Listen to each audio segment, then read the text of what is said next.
Asik. Record.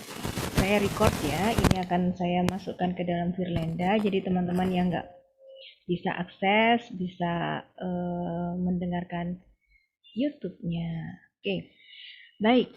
Oke, inovasi. Nah, kata kunci inovasi yang disampaikan oleh Mas Adam. Menarik Mas Adam. Saya lempar ke Mas Miftahul Huda.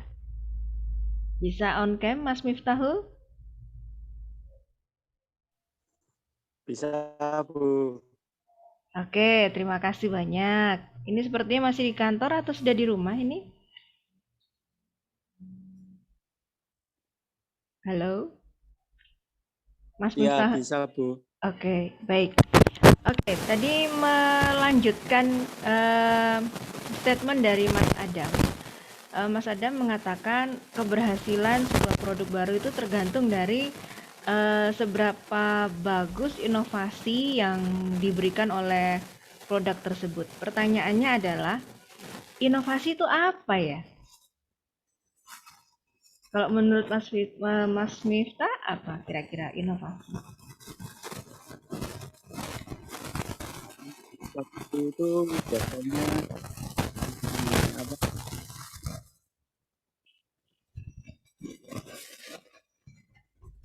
Hmm? Perbaikan cara. Kebaikan Cara cara. untuk memperbaiki. Iya, Cara untuk memperbaiki, atau mungkin bisa kita katakan adalah apa? Proses, proses yang kita perbaiki begitu? Atau penyelesaian masalah baru atau apa nih cara? Cara ini apa nih? prosesnya. Prosesnya. Prosesnya. Prosesnya kita Iya, perbaiki begitu ya. Jadi menurut iya, Mas Miftah, untuk produk yang dikatakan produk yang inovatif adalah proses dari produk tersebut harus betul begitu ya. iya. Sama Oke. Bu sponsornya. Supaya Sponsornya iya, banyak-banyak sponsor kan banyak dikenal. banyak, sponsor Itu banyak dikenal. Oke. produk. Oke. Jadi menurut Mas Miftah, sponsor, kata kuncinya sponsor, kata kuncinya juga adalah prosesnya ya.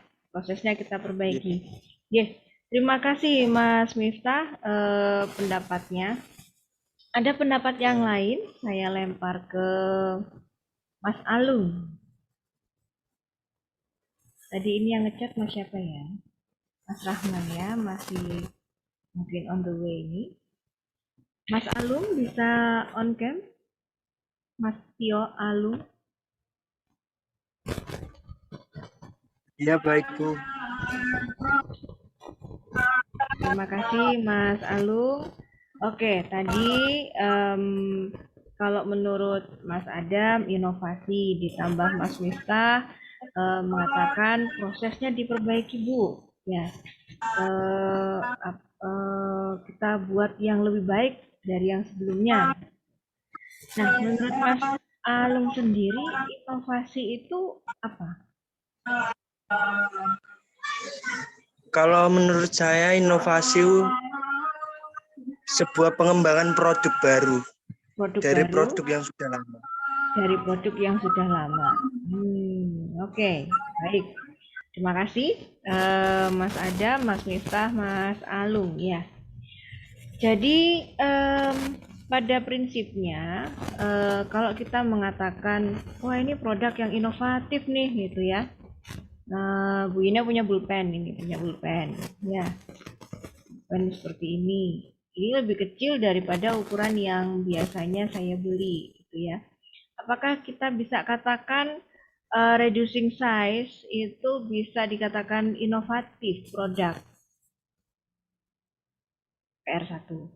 Kemudian saya juga punya ini yang ada di dekat yang di depan saya ya.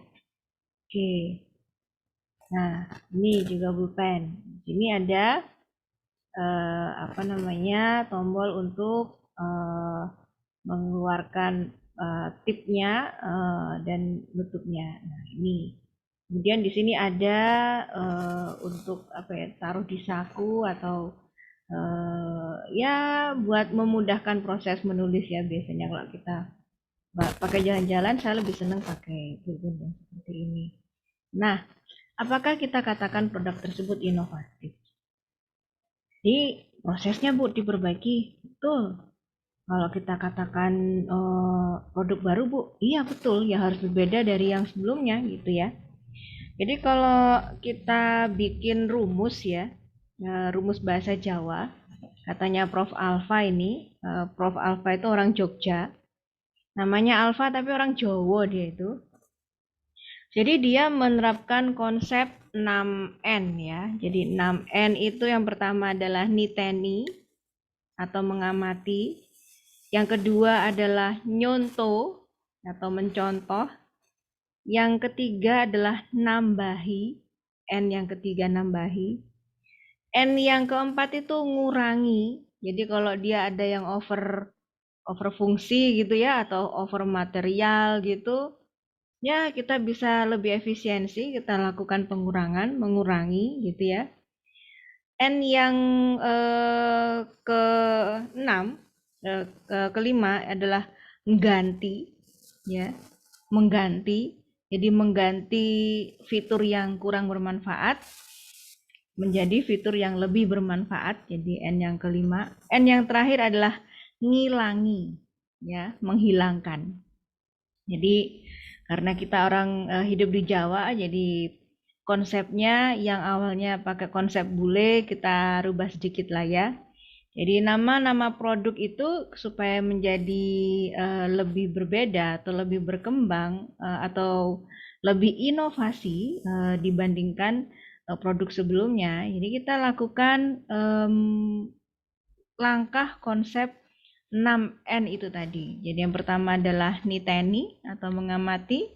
N yang kedua adalah nyonto gitu ya. Kalau kita sekarang lebih gampang itu menggunakan metode ATM gitu ya, amati, tiru, modifikasi. Nah itu.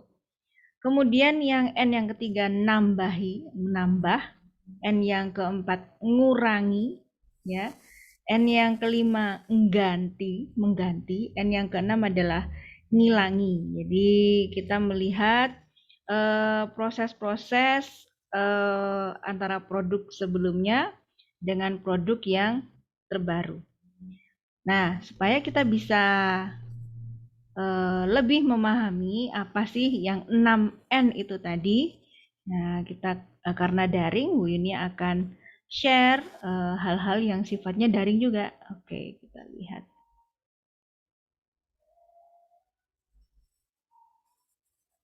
Oke ya, ini adalah bukunya Pak Alfa. Saya ini geser dulu. Nah, saya akan coba cari produk yang mencontoh dari aktivitas atau makhluk lain ya. Kita coba adalah produk wingsuit.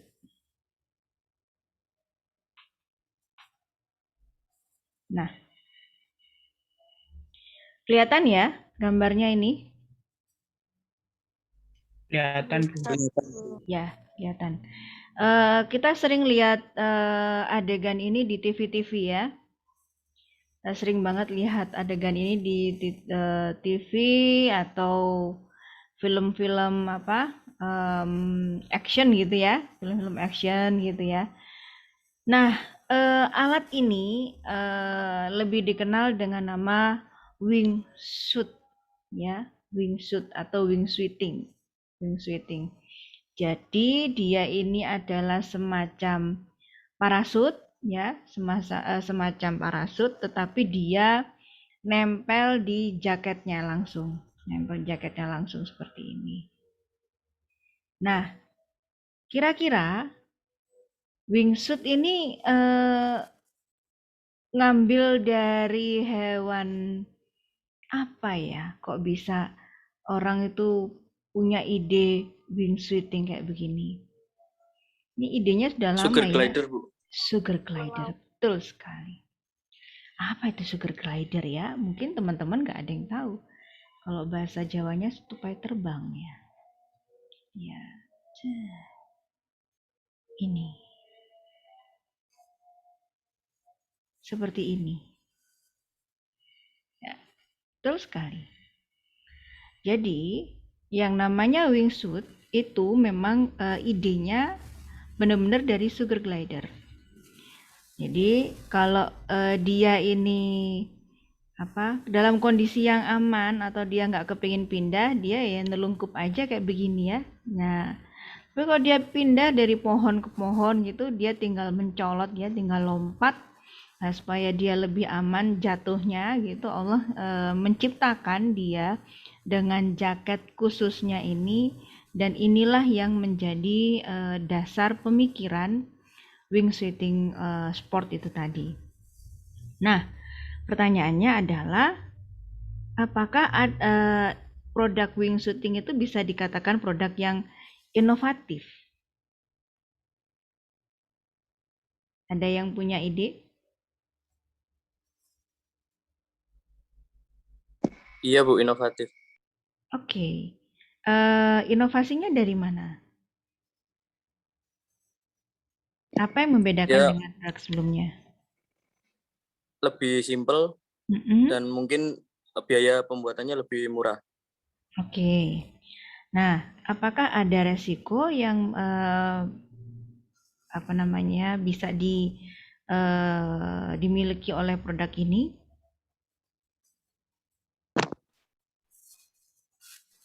Bahkan, apakah ada resikonya? Mas Bagas ya, tadi ya. Iya, Bu. Oke. Apa ya resikonya kira-kira?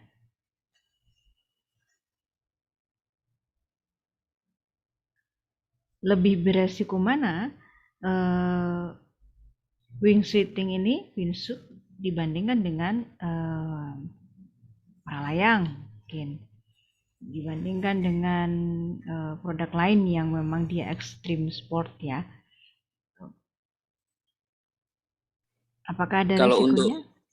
untuk jatuhnya mungkin lebih berisiko ini Bu, soalnya kalau para layang mungkin kalau dia sedang tidak sadar diri, meskipun dia tidak sadar kan parasutnya masih membuka. Kalau misal dia tidak sadar dengan keadaan tangan tertutup dan kaki tertutup, maka tidak ada pengaman untuk jatuh dia. Ya, betul sekali. Karena manusia bukan sugar glider, ya. Jadi sebenarnya memang manusia itu dari dulu itu kepingin terbang. Jadi kepingin bisa terbang kayak burung, kepingin bisa ya lihat apapun yang di langit seperti itu ya, itu sudah sifat dasar manusia. Tapi memang dengan cara apapun, entah itu menggunakan wingsuit atau dengan cara yang lain, bahkan ada yang ditempel dengan motor, dengan turbo gitu, mesin gitu ya, dia kepingin seperti Iron Man gitu. Nah, dia intinya manusia ini adalah kepingin ada di langit seperti itu. Nah, ada inovasinya, tetapi memang tadi betul katanya Rahman, atlet terbang menggunakan wingsuiting ini memang benar tergantung dari kekuatan tangan dan tergantung dari kekuatan kakinya.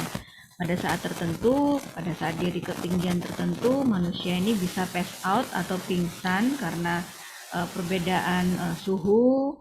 Ada juga karena perbedaan temperatur yang sedemikian ekstrim sehingga dia bisa pingsan di udara. Nah, kalau sudah pingsan di udara, kalau menggunakan parasut itu masih, meskipun pingsan ya, masih selama parasutnya mengembang, insya Allah masih ada kesempatan dia untuk selamat begitu ya.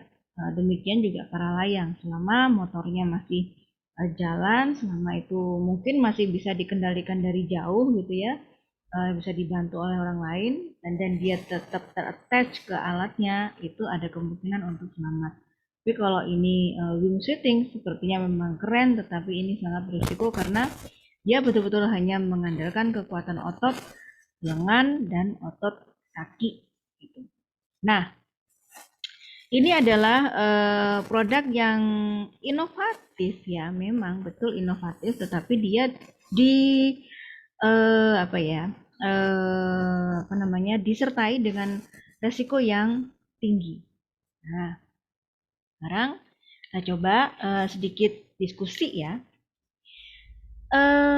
Kira-kira nanti di rumah ya, coba cari produk apa aja sih kebutuhan manusia di sekitar kalian yang menurut kalian itu dikatakan itu adalah inovatif gitu. Jadi Bu Yunia punya, saya stop share dulu ya. Jadi Bu Yunia punya pulpen, ada 2 tipe pulpen. Ya, inovatifnya ada di mana dia, gitu ya. Apakah pulpen ini inovatif ya?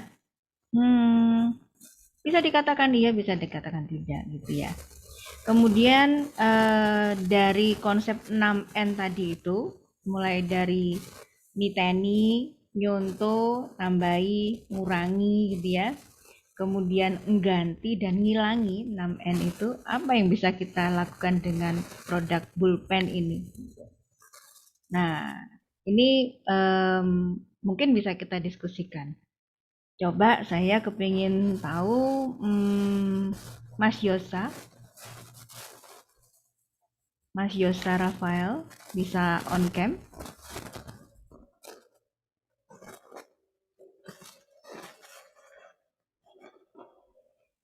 Ya, selamat Mohon maaf, malam. Bu, lagi mau perjalanan tahlil. Oh Allah ya, baik. Mungkin yang lainnya bisa kita ganti. Silahkan dilanjut kegiatannya, Mas Yosa. Mbak Makasih, Tiffany, Bu. Mbak Tiffany bisa on cam?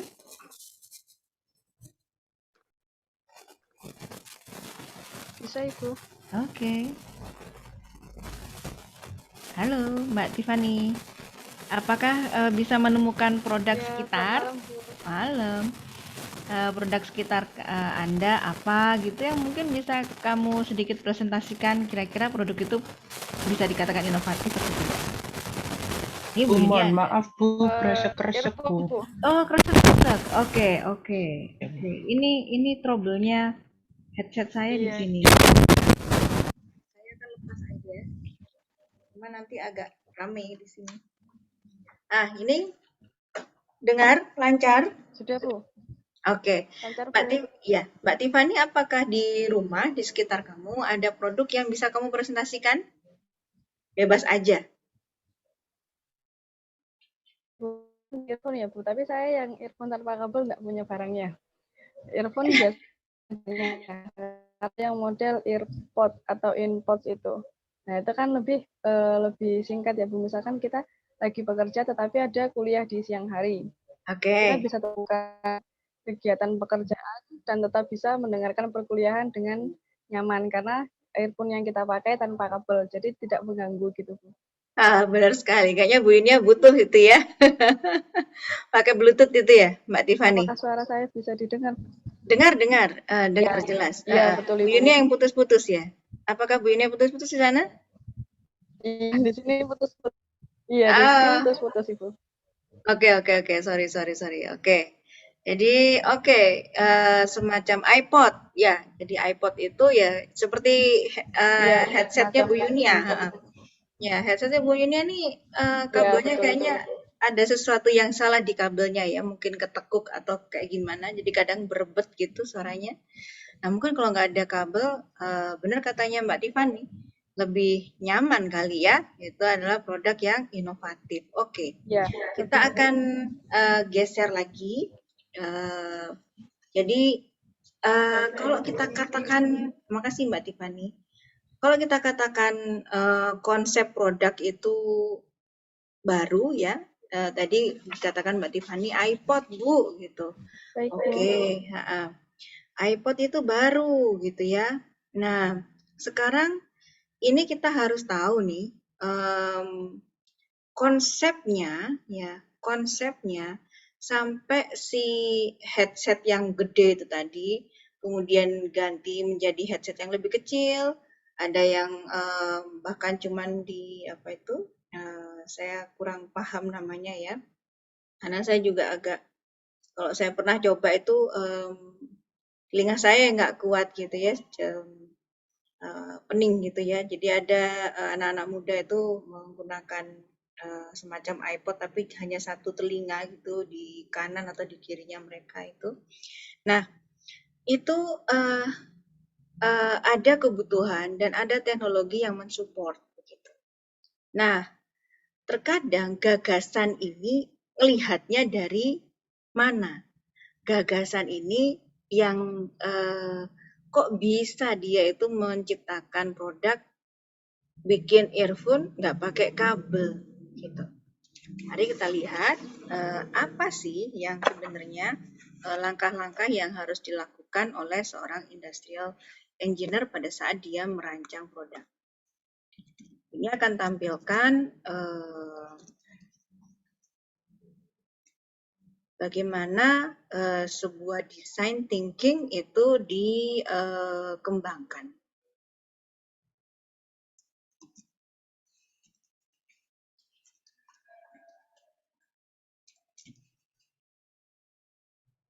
Oke. Ya, saya share dulu. Ini nanti akan saya kasih linknya.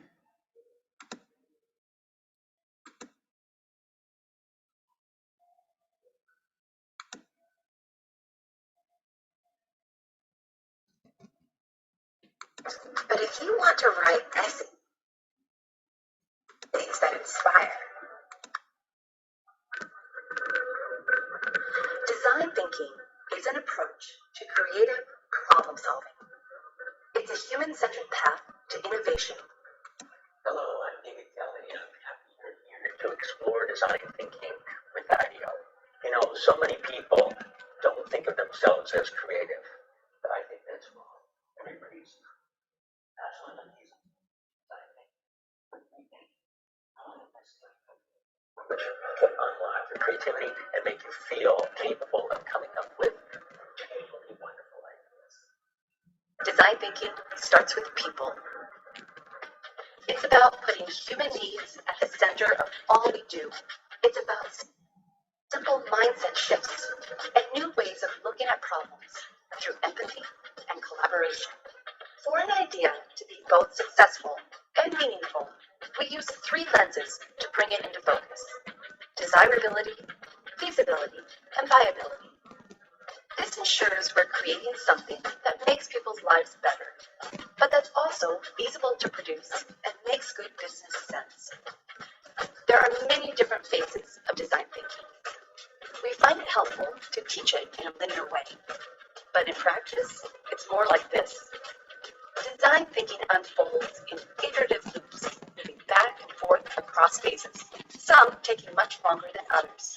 To learn it, you need to try it out for yourself. The skills and mindsets of design thinking can help you tackle your biggest challenges and build your creative confidence. Once you put it into practice and make it your own, who knows what important problems you might solve.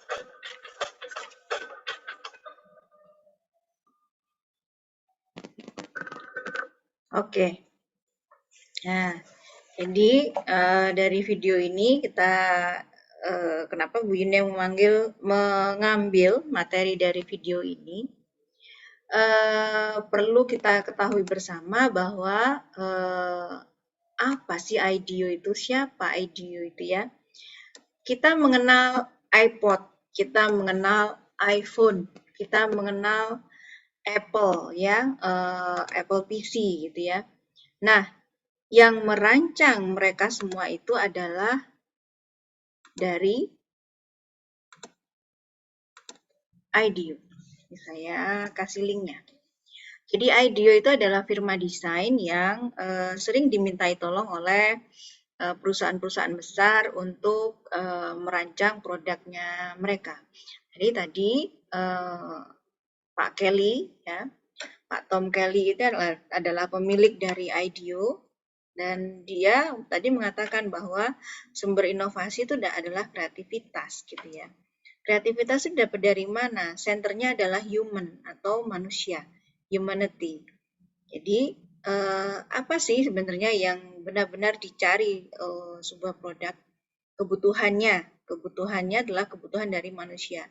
Kenapa kok sampai ada produk wingsuit? Kenapa kok ada sampai produk iPod gitu? Karena aktivitas manusia ini semakin tidak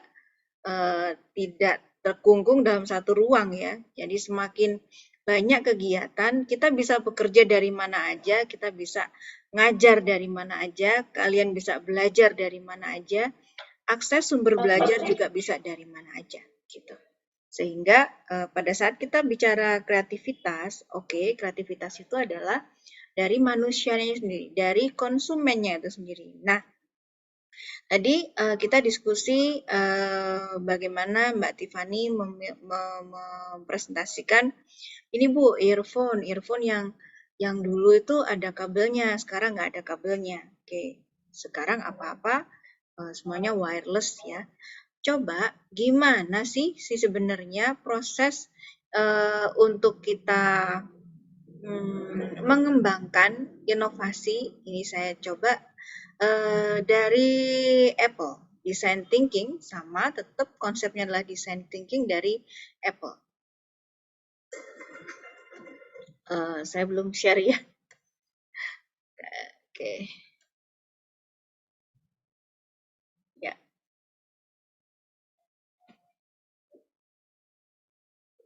Design thinking and innovation at Apple. A Harvard business case that won 2013 CCH Case Award. The authors of the business case are Harvard Business School professors Stanley Trump and independent researcher Barbara Feinberg. The summary and the presentation are created by Mickey Wade, Technology Commercialization Management Agency for Science, Technology, and Research. The full business case is available from Harvard Business Review. In 2012, Apple became the most valuable public company in history with $620 billion market capital and $100 billion annual sales. Apple's success was not just the result of strategic moves or innate sense of market timing. It is a surprising consistency in the way the company worked. Simply put, the Apple way. First, design thinking. Those of us on the original Macintosh team were really excited about what we were doing. The result was that people saw a Mac and fell in love with it.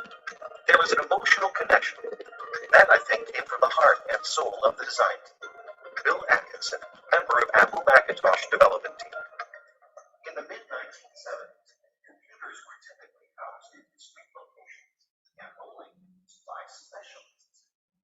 The notion of the computer as a tool for individual work was unnatural in the 1970s. To know people not very independent, the experience of using it, the level of complexity needed to be reduced dramatically.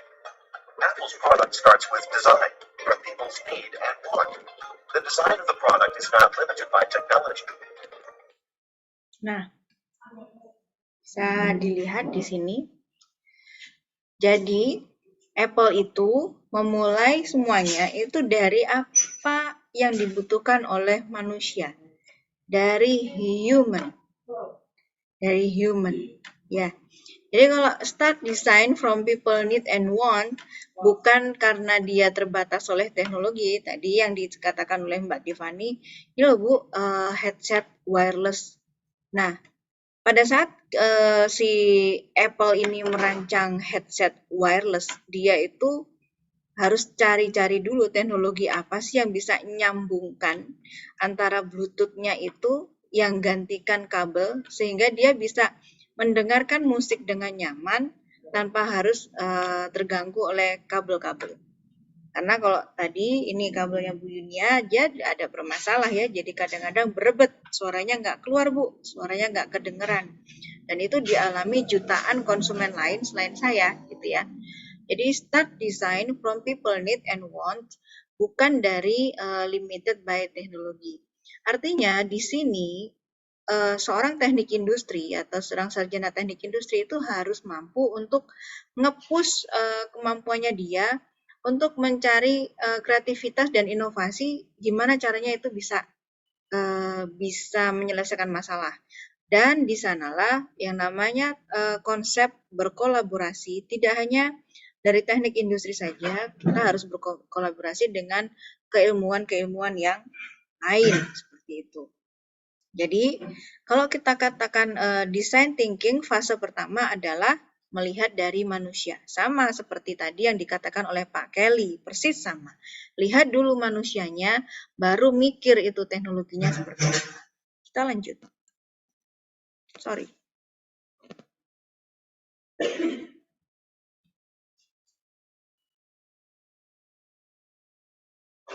Design is how it works.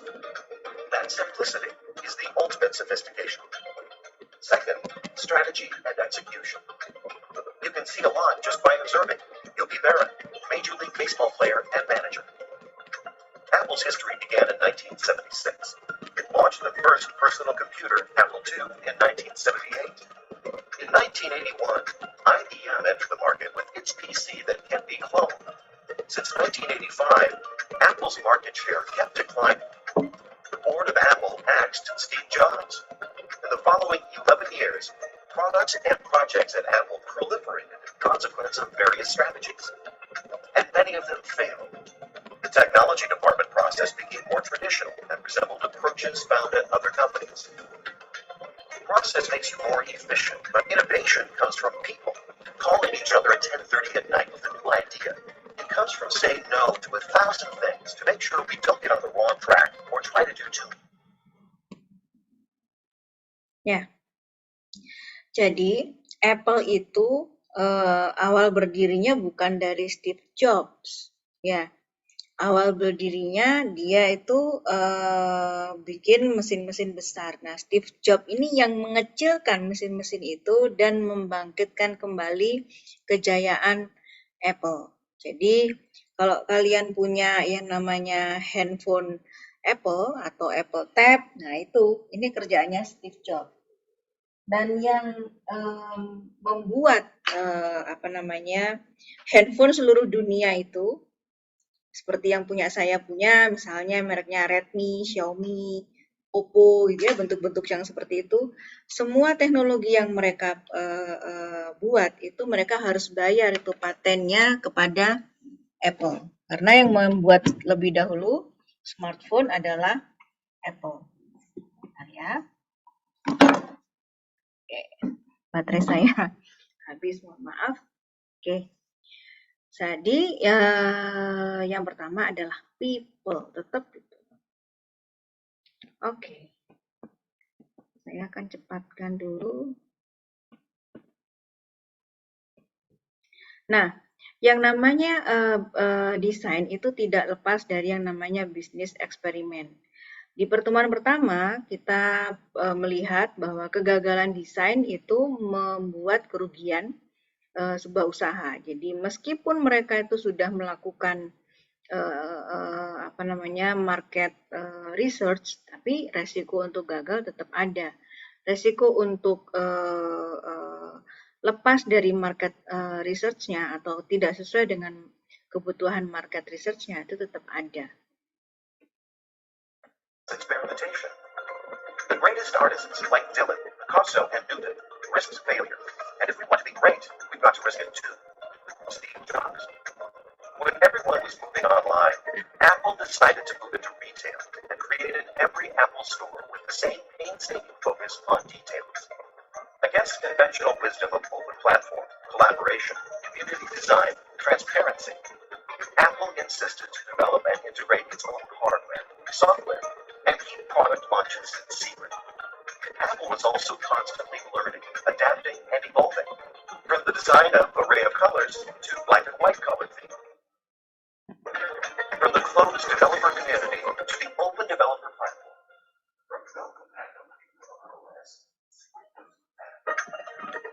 In summary, the root of Apple's success was a set of principles with deep commitment to great products and services at its core. Design thinking, clear development strategy and execution, its CEO as chief innovator, and the rational courage to conduct For more presentations about innovation management and technology commercialization, please visit www.design.org. Ya, Oke, jadi apa yang bisa kita simpulkan dari The Apple Way? Jadi banyak sekali dek kalau kalian ingin belajar gitu ya, The Apple Way, The Toyota Way gitu ya. Jadi orang-orang ini adalah orang-orang dengan inovasi yang benar-benar gila-gilaan gitu ya. Jadi otak mereka tuh tidak pernah berhenti, mata mereka tidak pernah berhenti mengamati, dan mereka tidak pernah berhenti untuk mencari solusi-solusi yang dibutuhkan pada prinsipnya dibutuhkan oleh manusia. Oke, sampai di sini ada yang mau kita diskusikan? Dipersilahkan.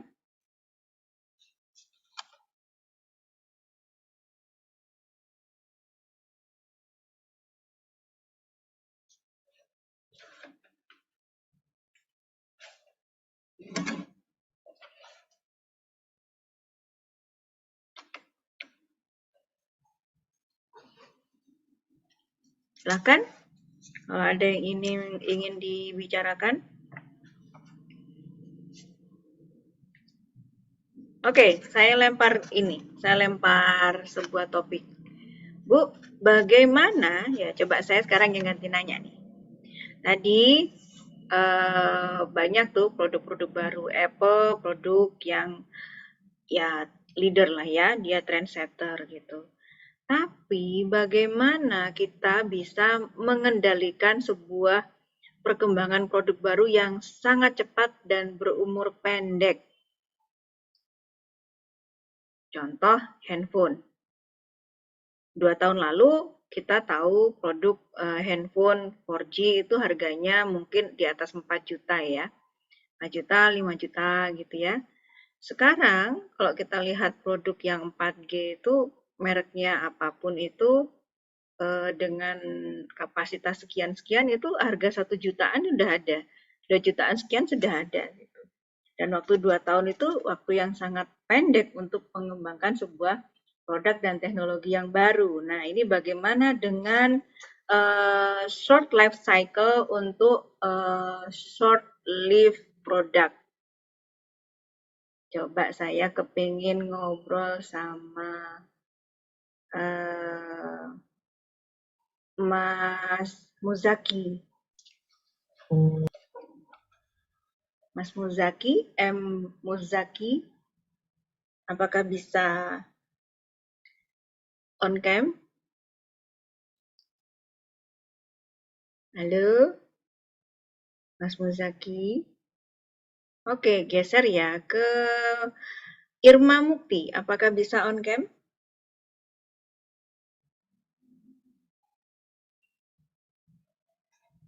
Halo, Mbak Irma. Mbak Irma. Halo. Apakah bisa on cam? Mbak Irma, apakah di tempat? Oke, siapa yang bisa share idea? Mas Hasbi? Mas Hasbi mungkin? Bisa on cam, Mas Hasbi?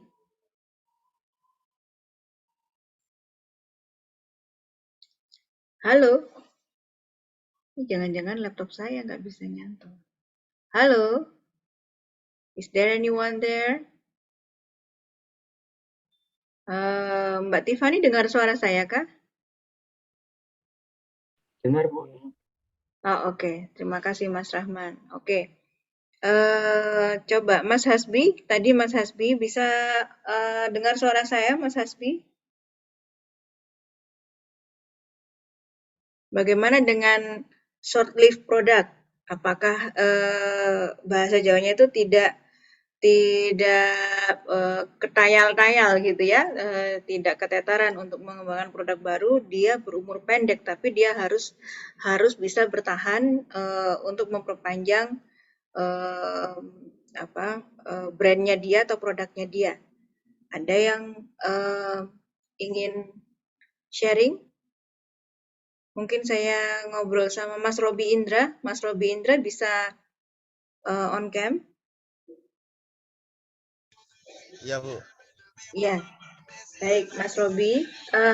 Menurut Mas Robi, apakah produk-produk yang berumur pendek ini seperti handphone itu tadi ya belum belum 2 tahun dia harus mengeluarkan lagi, belum 2 tahun harus mengeluarkan lagi. Nah, itu bagaimana kira-kira strategi yang harus dimiliki oleh si produser untuk tetap keep up, tetap bertahan di mungkin ya merajai brand gitu ya. Coba mungkin saya minta sarannya Mas Robi gimana? Ada? Mungkin dari suatu produk tersebut harus ditonjolkan manfaatnya, Bu. Yang penting buat manfaat dari produk tersebut biar dikenal masyarakat dulu, Bu. Oke, bisa lebih diperjelas Mas mungkin dengan contoh? Contoh misal yang katanya HP yang sering ganti, kan tiap berbagai merek dari handphone tersebut biasanya punya kelebihan tersendiri, Bu. Misal apa yang bikin orang masyarakat tertarik gitu, Bu. Jadinya keunggulan dari handphone tersebut. Meskipun sering berganti handphone, tapi tetap masih diminati masyarakat dari keunggulan tersebut, dari fitur-fitur tersebut, Bu. Oke. Ini terima kasih Mas Robi. Bisa kita highlight di sana ada fitur, ada keunggulan, dan ada keunikan. Nah, itulah yang faktor-faktor penting untuk bertahan di dalam produk yang short life. Kira-kira produk yang short life selain handphone ada yang punya ide? Saya mau menambah, Ibu. Silahkan Mas Novendri. Untuk bukan menurut saya, Ibu, maksudnya fakta ini. Contohnya untuk perusahaan terbesar seperti Samsung, Bu, untuk menghindari short life itu caranya mempunyai fitur tukar tambah, Bu. Misalkan Galaxy Note 9 ada terbaru produk Galaxy Note 10 di tahun 2021. Pengguna Galaxy Note 9 bisa upgrade ke Galaxy Note 10 hanya dengan tukar tambah. Jadi untuk Note 9-nya ditarik ke pabrik dan pembeli bisa mendapatkan Galaxy Note 10 seperti itu, Bu. Melayani tukar tambah dari produk yang lama ke produk yang baru. Jadi terus up to date. Misalkan kalau kita nggak punya uang, ya nggak apa-apa, nggak usah update, nggak apa-apa. Tapi untuk spesial khusus untuk member itu potongannya besar. Misalkan saya pengguna Galaxy Note 9 itu cashback-nya besar, ada cashback besar-besaran gitu. Jadi untuk menghindari short life tadi ada fitur tukar tambah gitu, Bu. Oke. Gitu, terima kasih, Bu. Terima kasih Mas Novendri, terima kasih Mas Robi. Jadi memang pengembangan produk dengan strategi marketing itu adalah side by side. Jadi kalau kita mengatakan produk itu adalah produk yang berumur pendek, jadi si produsen itu sendiri harus punya pemikiran yang di luar kotak ya, harus bisa out of the box. Tadi Samsung menggunakan metode bisa menggunakan modular, jadi take back program, kemudian dia itu bisa memberikan nilai tertentu sehingga bisa si pengguna ini bisa update produknya. Padahal pada saat si handphone ini dikembalikan ke pabrik, sama pabrik diolah lagi, ya kan? Diolah lagi, dalamnya diisi apa lagi, kemudian dipoles lagi, casingnya diganti, platform dalamnya tetap, dijual kembali ke publik, ke market dengan harga yang berbeda. Nah, itu adalah konsep untuk modular design development. Jadi pada saat kita merancang apapun dalam bentuk modul itu memang ada keuntungan tersendiri, yaitu dengan cara platform itu kita rancang dengan model terkotak-kotak atau kita katakan dengan sistem Lego itu ya. Jadi ada satu komponen yang masih bisa dipergunakan digantikan dengan komponen yang baru, teknologi yang baru. Dan ini akan tetap bertahan dan dia tidak hanya handphone saja, bahkan mobil ya, kendaraan bermotor itu juga menggunakan metode modular product development. Buktinya apa? Buktinya pada saat kita membongkar sasis mobil gitu ya, dari model A, B, C, D, E itu ternyata sasisnya sama. Ya. Peletakan mesinnya sama. Yang membedakan hanyalah bungkusnya, cangkangnya ini beda, dalamnya ini sama, dan itu berlaku untuk hampir semua short life product. Kenapa mobil sekarang dikatakan short life product? Perlu kita ketahui kalau kita buka strategiknya si Toyota Way, Thinking by the Toyota Way, itu mereka lepas tahun 2000 itu mereka itu memang merancang produk itu akan baik-baik saja hanya dalam waktu 5 tahun. Jadi produk-produk Toyota itu dipastikan akan insya Allah akan baik-baik saja menurut perhitungan engineering-nya itu 5 tahun. Lebih dari 5 tahun itu sudah mulai tuh penyakitnya ya. Kalau manula itu mulai batuk, pilek, masuk angin gitu ya. Nah ini sama, si mobil Toyota ini sama seperti itu. Sehingga si konsumen punya pemikiran oke, setiap 5 tahun ganti, 5 tahun ganti, 5 tahun ganti. Karena itu adalah konsep Toyota Way. Berbeda dengan mobil-mobil Eropa, berbeda dengan mobil-mobil US yang memang menggunakan konsep longevity atau konsep bagaimana caranya produk ini awet supaya tidak mencemari lingkungan. Nah, ini berbeda loh. Toyota itu kan juga tidak mencemari lingkungan, Bu, mengurangi pencemaran lingkungan. Nah, ini nanti materi yang berbeda. Oke. Terima kasih konsepnya Mas Novendri, terima kasih Mas Robi. Baik, teman-teman mahasiswa. Jadi kalau kita perhatikan, kita bisa simpulkan di materi pada malam hari ini bahwa yang namanya design thinking itu memang mulai dari manusia, mulai dari pengamatan, mulai dari observasi sampai dengan melihat kebutuhan dari manusia itu sendiri. Teknologi itu bukan sesuatu yang bukan sesuatu yang ngedrive atau sesuatu yang menjadi driver dari sebuah produk baru. Tetapi produk baru itu lebih pada kebutuhannya apa, teknologi itu harus dicari teknologinya apa untuk memenuhi kebutuhan dari manusia itu tadi atau konsumen itu tadi. Mungkin sampai di sini dulu materinya Bu Yunia. Minggu depan kita akan belajar tentang konsep Max S atau konsep pembuatan konsep produk inovatif. Di sini adalah bagaimana kita menetapkan misi dulu, identifikasi, kebutuhan, spesifikasi, kemudian konsep terpilih, dan desain industri. Jadi minggu depan kita akan mencoba untuk merancang itu. Nah, sambil menunggu minggu depan, tolong saya dibantu untuk membuat atau Anda mengamati ya, aktivitas rekan-rekan di sekitar kalian. Contoh, kalau kalian ke pom bensin misalnya ya, ke pom bensin, nah itu si petugas pom bensinnya itu berdiri harus berapa lama sehari? Berapa jam sehari? Apakah mereka membutuhkan pompa yang baru gitu ya? Kalau saya jadi petugas pom bensin mungkin tiap hari minta pijet tangan ya, atau pijet punggung karena harus berdiri lebih dari 5 jam sehari gitu ya, pindah sana, mengoperatori sana sini. Nah itu kira-kira apa yang bisa kita bantu, tools sederhana apa yang bisa kita berikan kepada operator pompa bensin. Itu contoh pertama.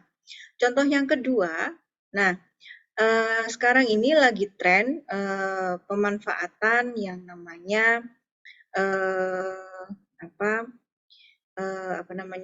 pembelajaran daring. Ya, pembelajaran daring. Nah, kira-kira apa fitur-fitur apa yang dibutuhkan oleh orang tua dan anak untuk kontrol pembelajaran daring? Karena kita tahu tadi Bu Yunia membuka YouTube misalnya ya, dia pop up iklan. Nah, pada saat si anak ini dia pop up menu apa gitu, bisa nggak si orang tua ini set up safety-nya, bagaimana kontrolnya gitu. Dan kira-kira pembelajaran daring yang seperti apa yang paling aman untuk anak-anak seperti itu. Meskipun sekarang sudah mulai luring, tetapi luringnya masih terbatas, jadi memang masih 50-50 ya, mulai dari SD sampai perguruan tinggi masih 50-50. Oke, itu dua contoh. Yang satu adalah produk yang manual gitu ya, bisa dipegang, bisa dilihat gitu ya. Yang satu ini memang produk yang intangible. Jadi ada produk yang tangible, ada yang intangible. Jadi produk yang bisa kelihatan, dipegang-pegang gitu ya. Sedangkan yang satunya adalah produk jasa, feel. mata dan safe-nya dari dua konsumen, yaitu manusia dewasa, orang tua, dan dari anak-anak. Nah, ini dua case yang mungkin bisa kalian jadikan studi case untuk konsep pengembangan produk, konsep desain for manufaktur, design for specific purposes. Apakah itu? Kita akan jumpa lagi insya Allah minggu depan untuk materi-materi yang lebih detail. Demikian dari Bu Yunia, semoga bermanfaat. Mohon maaf kalau ada yang kurang. Wassalamualaikum warahmatullahi wabarakatuh. Bu Yunia akhiri kuliah hari ini. Terima kasih sudah hadir. Waalaikumsalam warahmatullahi wabarakatuh. Terima kasih Bu. Sama-sama. Waalaikumsalam warahmatullahi wabarakatuh.